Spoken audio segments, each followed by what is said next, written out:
Plenty of testimony today in the DUI manslaughter case against John Goodman. The prosecution rested its case today, and the defense has already called several key witnesses. News Channel 5 anchor Jay Cashmere is leading our team coverage of reporters and producers at the courthouse. Jay, what's the latest?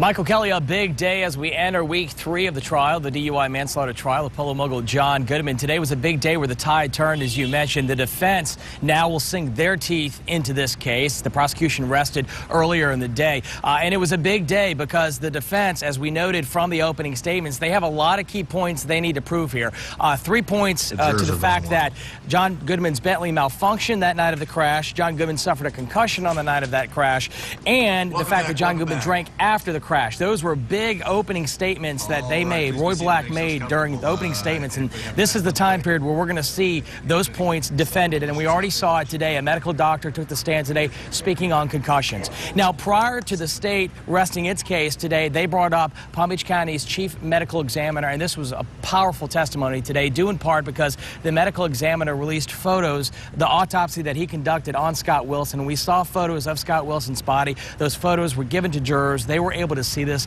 Of course, a gut-wrenching and emotional day for Scott Wilson's family as they watch this. My colleague, News Channel 5's Alex Sands, is covering this gavel to gavel alongside on the other side of the Palm Beach County Courthouse, and he joins me now with a further breakdown of those key components that we saw in the court proceedings today. Alex. Well, as you said, Jay, this day brought an end to the prosecution's case, the beginning of the defense's case, and much of his day was spent, at least the first part of it, going over very specific, very technical information, specifically aspects of the investigation, how well it was done, how well it wasn't done, the investigators themselves, how specific they were with what they collected the night of that crash, also going to the technical aspects of this. Were things properly calibrated? Were those speed tests accurate?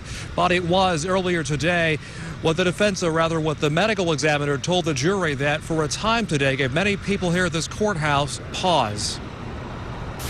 He had a number of what we call blunt injuries, which are either scrapes, bruises, or tears or lacerations. Well, I would call them non-life-threatening. They're relatively minor. Would Scott Wilson have survived this crash?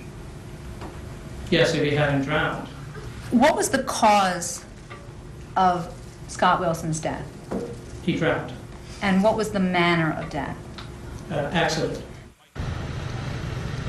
A key part of the defense has been that John Goodman had a concussion that night, a head injury, and that, defense attorneys say, may account for some of his behavior in the hours after the accident. That said, today in testimony, the state raises question: why was this expert witness, a neurologist who was here, not better prepared to take the stand? All right, if witnesses describe Mr. Goodman as dazed, confused, or disoriented, would that be consistent with having a concussion? They're classic symptoms of a concussion. So again, you can't tell us what grade or if he even had a concussion at all. That's true. The earliest the defense will rest, Jay, is this coming Wednesday. The jury could have a case later on this week, but given just how things have played out here the past several days, some say it could be later this week before this case does go to the jury. Alex Sands covering the third week of the trial, the DUI trial of polo mogul John Goodman. Alex, thank you very much. And as Alex noted, this case could be handed to a jury, presumably Wednesday or Thursday. But we do know one thing: the defense has the full day tomorrow to bring an arsenal of witnesses back up on the stand. Presumably, this could be the final week that we see of this trial. Kelly, we'll send it back to you in the studio.